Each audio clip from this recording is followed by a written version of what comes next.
Hello, this is Algebra D, page 3 notes, questions 19 through 13.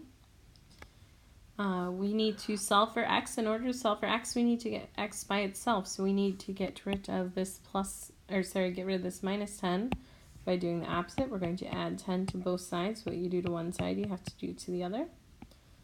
The square root of x equals 2 plus 10, which is 12.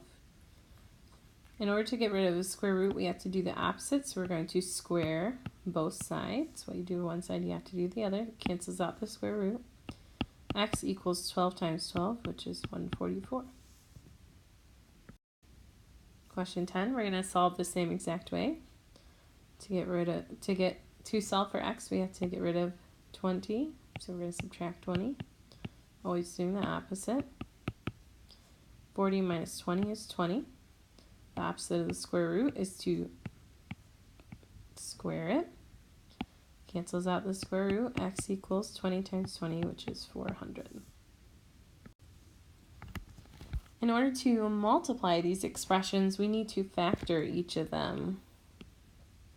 So when we're factoring a polynomial, it's going to be into two binomials. You should look at the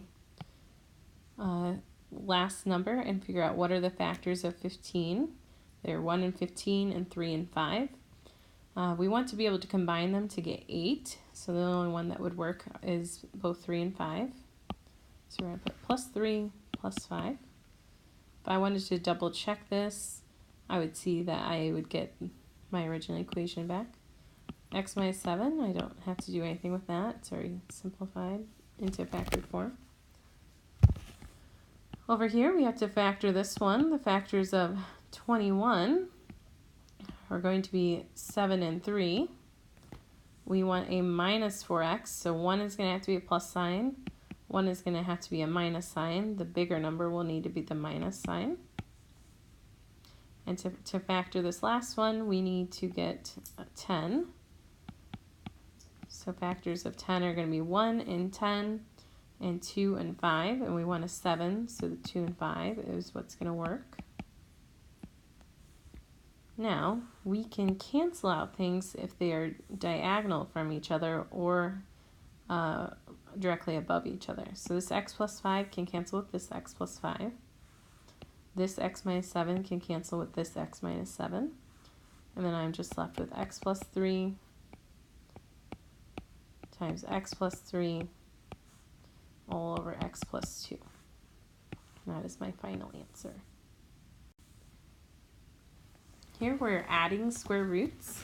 You can only combine square roots with addition if they are the same square root. So here we have the square root of 2 and here we have the square root of 2.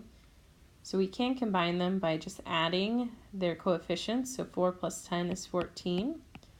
Square root of 2. I can't do anything with this.